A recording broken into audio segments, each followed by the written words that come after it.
फिर यसू रूहुल कुद्स से भरा हुआ यरदन से लौटा और 40 दिन तक रूह की हिदायत से बियाबान में फिरता रहा और इब्लीस उसे आजमाता रहा। उन दिनों में उसने कुछ न खाया और जब वो दिन पूरे हो गए तो उसे भूख लगी और इब्लीस ने उससे कहा कि अगर तू खुदा का बेटा है तो इस पत्थर से कह के रोटी बन जाए। यसू ने उसको जवाब दिया, लिखा है कि आदमी सिर्फ रोटी ही से जीता न रहेगा। और इब्लीस ने उसे ऊंचे पर ले जाकर दुनिया की सब सल्तनतें पल भर में दिखाईं और उससे कहा कि ये सारा इख्तियार और उनकी शान और शौकत मैं तुझे दे दूंगा, क्योंकि ये मेरे सुपुर्द है और जिसको चाहता हूं देता हूं। बस अगर तू मेरे आगे सजदा करे तो ये सब तेरा होगा। यसू ने जवाब में उससे कहा, लिखा है कि तू खुदावंद अपने खुदा को सजदा कर और सिर्फ उसी की इबादत कर। और वो उसे यरूशलेम में ले गया और हैकल के कंगुरे पर खड़ा करके उससे कहा, अगर तू खुदा का बेटा है तो अपने तई यहां से नीचे गिरा दे, क्योंकि लिखा है कि वो तेरी बाबत अपने फरिश्तों को हुक्म देगा कि तेरी हिफाजत करें, और ये भी कि वो तुझे हाथों पर उठा लेंगे, मबादा तेरे पांव को पत्थर से ठेस लगे। यसू ने जवाब में उससे कहा, फरमाया गया है कि तू खुदावंद अपने खुदा की आजमाइश न कर। जब इब्लीस तमाम आजमाइशें कर चुका तो कुछ अरसे के लिए उससे जुदा हुआ।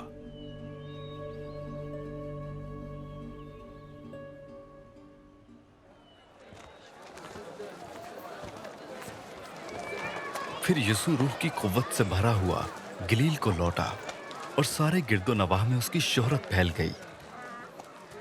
और वो उनकी इबादत खानों में तालीम देता रहा और सब उसकी बड़ाई करते रहे।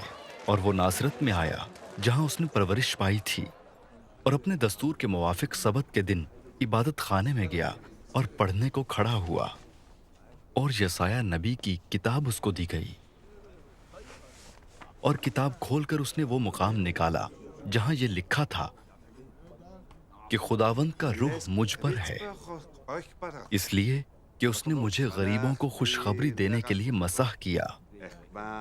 उसने मुझे भेजा है कि कैदियों को रिहाई और अंधों को बिनाई पाने की खबर सुनाऊं, कुचले हुओं को आजाद करूं और खुदावंद के साले मकबूल की मुनादी करूं। फिर वो किताब बंद करके और खादिम को वापस देकर बैठ गया। और जितने इबादत खाने में थे सबकी आंखें उस पर लगी थीं। वो उनसे कहने लगा कि आज ये नविश्ता तुम्हारे सामने पूरा हुआ। और सब ने उस पर गवाही दी और उन पुरफज़ल बातों पर जो उसके मुंह से निकलती थी ताज्जुब करके कहने लगे, क्या ये यूसुफ का बेटा नहीं? उसने उनसे कहा, तुम अलबत्ता ये मिसल मुझ पर कहोगे कि ए हकीम, अपने आप को तो अच्छा कर। जो कुछ हमने सुना है कि कफरनहूम में किया गया, यहां अपने वतन में भी कर। और उसने कहा, मैं तुमसे सच कहता हूं कि कोई नबी अपने वतन में मकबूल नहीं होता। और मैं तुमसे सच कहता हूं कि एलिया के दिनों में जब 3.5 बरस आसमान बंद रहा, यहां तक कि सारे मुल्क में सख्त काल पड़ा, बहुत सी बेवाएं इसराइल में थीं, लेकिन एलिया उनमें से किसी के पास न भेजा गया मगर मुल्क सैदा के शहर सारपत में एक बेवा के पास। और एलीशा नबी के वक्त में इसराइल के दरमियान बहुत से कोढ़ी थे, लेकिन उनमें से कोई पाक साफ न किया गया मगर नौमान सोरियानी। जितने इबादत खाने में थे इन बातों को सुनते ही कहर से भर गए और उठकर उसको शहर से बाहर निकाला और उस पहाड़ की चोटी पर ले गए जिस पर उनका शहर आबाद था, ताकि उसे सर के बल गिरा दें।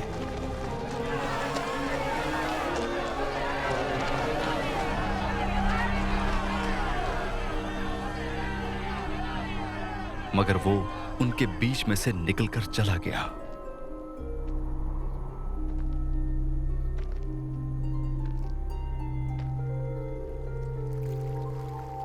फिर वो गलील के शहर कफरनहूम को गया और सबत के दिन उन्हें तालीम दे रहा था। और लोग उसकी तालीम से हैरान थे क्योंकि उसका कलाम इख्तियार के साथ था। और इबादत खाने में एक आदमी था जिसमें नापाक देव की रूह थी। वो बड़ी आवाज से चिल्ला उठा कि ए यसु नासरी, हमें तुझसे क्या काम? क्या तू हमें हलाक करने आया है? मैं तुझे जानता हूं कि तू कौन है, खुदा का कुद्दूस है। यसु ने उसे झड़क कर कहा, चुप रह और उसमें से निकल जा। इस पर बदरूह उसे बीच में पटक कर बगैर जरर पहुंचाए उसमें से निकल गई। और सब हैरान होकर आपस में कहने लगे कि ये कैसा कलाम है, क्योंकि वो इख्तियार और कुदरत से नापाक रूहों को हुक्म देता है और वो निकल जाती हैं। और गिरदो नवाह में हर जगह उसकी धूम मच गई। फिर वो इबादत खाने से उठकर शमौन के घर में दाखिल हुआ। और शमौन की सास को बड़ी तप चढ़ी हुई थी और उन्होंने उसके लिए उससे अर्ज की। वो खड़ा होकर उसकी तरफ झुका और तप को झिड़का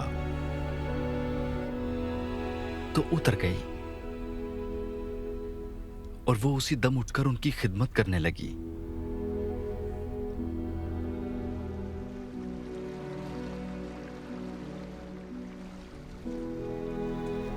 और सूरज के डूबते वक्त वो सब लोग जिनके यहां तरह तरह की बीमारियों के मरीज थे उन्हें उसके पास लाए और उसने उनमें से हर एक पर हाथ रखकर उन्हें अच्छा किया। और बदरूहें भी चिल्लाकर और ये कहकर कि तू खुदा का बेटा है, बहुतों में से निकल गईं। और वो उन्हें झिड़कता और बोलने न देता था क्योंकि वो जानती थी कि ये मसीह है।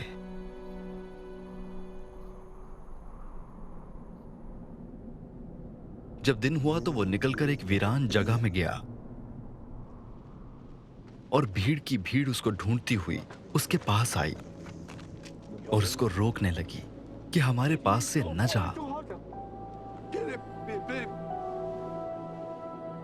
उसने उनसे कहा, मुझे और शहरों में भी खुदा की बादशाही की खुशखबरी सुनाना जरूर है,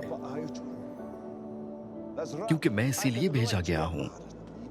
और वो गलील के इबादत खानों में मुनादी करता रहा।